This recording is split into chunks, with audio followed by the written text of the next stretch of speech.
One of the research topics I've been working on for a while has to do with pay for performance. The advice that most consultants and experts give to organizations, companies, and for that matter, nonprofit organizations and charitable organizations, is that pay shouldn't just be in the form of a salary with benefits, or for hourly wage people, a wage and benefits, because that's payment for time, payment for input, I call it. You show up, you get paid, kind of irrespective of your own performance or your department's performance or your business unit's performance, or certainly the entire organization's performance. So most of the specialists in this field for a decade or two have been recommending that pay be increasingly tied to one or another type and measure of performance. So part of the pay package would in effect be at risk.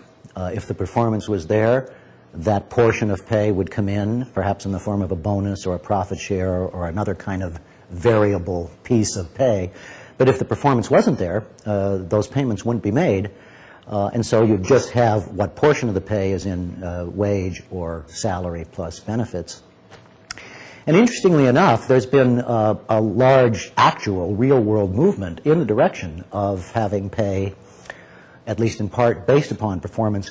A couple of figures make the point. In 1970 or so, if you exclude salespeople who've always been paid in part or in whole on commission, about 5% of everybody else on a payroll in the United States, including managers and executives, were paid wages, salaries, and benefits, payment for time, payment for input. 95% were paid that way. Only 5% were paid in some form of variable pay. By 2000, about 65 to 70% of everybody on a payroll had at least some of their pay tied up in performance-based pay, their own performance, their department, their business units, their entire organizations. So you can say a lot more people now have some pay at risk than used to, and that is true and is a very important fact. One of the many reasons it's important is that it has a certain macroeconomic effect, by which I mean it was popular in most recessions for companies to respond by cutting jobs, and so people were thrown out of work. But you can get to the same objective, namely reducing the ratio of labor cost or payroll cost to total cost, by cutting pay rates rather than jobs, or cutting pay rates for some jobs and cutting other jobs per se. Now, it's not popular at all to cut pay rates, and people worry about the demotivation effect. But if you have a pay system in which people are eligible for a bonus or a profit-sharing plan or a stock distribution, if the organization performs well, the other side of that is if the organization doesn't perform well, those bonus payments and profit-sharing payments and stock awards are not made. That's what happened in 2000, 2001, 2002, and part of 2003 in that recession. The 90s, especially the second half, were the go-go years, and every pay plan of every type paid off handsomely. But in the recession of the early 2000s, a lot of those payments were not made. You were eligible for a bonus, but the performance of your unit wasn't there, you didn't get it. You were eligible for a profit-sharing plan. The company was not profitable, may have had an operating loss, you got no profit-sharing payment. That is, in effect, a total compensation reduction.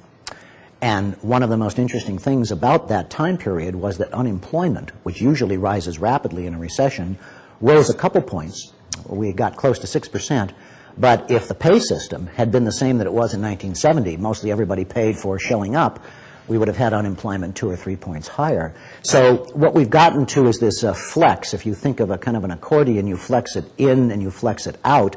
That's what's happened to compensation for most people on payrolls, if you take the last couple of decades in particular. Now, the one large conundrum, problem in this area, perhaps surprisingly, has to do with executives, top-level executives. And one would figure that if pay for performance is the way organizations operate in terms of their compensation system, this would certainly be true, most true, for people at the top. After all, they're responsible, presumably, for guiding their corporation, setting the strategy, executing it, achieving objectives, and so on. And what's interesting, and for many people troublesome, is that studies of the determinants of top executive compensation, you take a sample of companies, you take the total comp of the CEOs and CFOs and heads of marketing and other top executives of those companies, and they vary quite a bit, and you ask the question, well, what explains the variance? You would expect that the different performance of the companies would correlate very strongly with the different compensation levels of those top executives. And study after study shows that that, in fact, is not the case. That the performance of the company, say, lagged a year or two, is not at all a good predictor of, or even a strong correlate of, subsequent top executive compensation, suggesting that the pay is not for performance at those senior-most levels. Maybe it also means pay for performance operates for everybody else. Well, the same sets of studies find that certain other factors are strongly associated with differences in top executive pay. The most important of those factors, in terms of the strength of its association, is company size. The larger the company, the higher the pay for top executives. And you can measure company size by sales revenue, you could measure it by assets, you could measure it by employment, you could measure it by all three. People have tried all versions. This finding has held up for over 4 decades of research, different time periods, different databases, different methodologies, more superior ones now. Same finding. Company size is the strongest correlate of differences in top executive compensation. And when I say correlate, this is not simply a how does size go together with compensation. It's how does size, verticality of a corporation, company performance, what industry it's in, how much capital it expends per employee. This is multivariate or regression analysis, so we're talking about a regression coefficient on size, always significant, always large.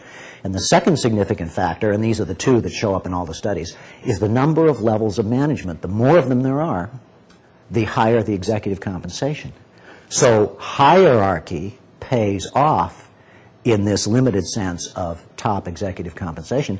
What makes this finding ironic or even more troublesome is that we are supposed to have, in the last decade and a half or two, been in an era of delayering, of getting flatter organizations to push decision-making down and have team-based, self-managed people at work.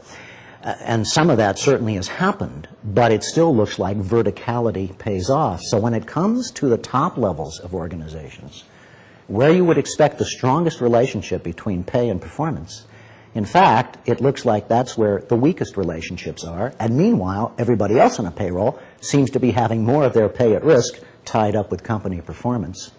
This is why some people feel strongly that there has to be a complete transformation in executive compensation. Although it should be pointed out that no legislation has really limited such compensation. Even the Sarbanes-Oxley legislation, which has done a lot of other things about governance, has not addressed that issue. Generally speaking, political bodies shy away from that. They'll regulate compensation somewhat at the lower end, minimum wages, living wages, but they won't do it at the upper ends. And perhaps the final point and the fine point to put on this is that studies of the ratio of top executive compensation to either average employee compensation or lowest worker compensation continue to show widening ratios. The two most recent studies done earlier in this decade estimated the average the CEO to average employee compensation ratio in samples of several hundred companies at 458 to 1, and the other study at 500 to 1. Back in 1970, these ratios were generally in the 50 to 75 range. So we've had a tremendous increase in the compensation of CEOs relative to the average employee, and that compensation for these top-level executives, CEOs and others, looks like it's not related to performance. And this is perhaps the most challenging issue in this entire area, both in terms of analyzing it and in terms of deciding what, if anything, should be done about it. So it makes for good research fodder.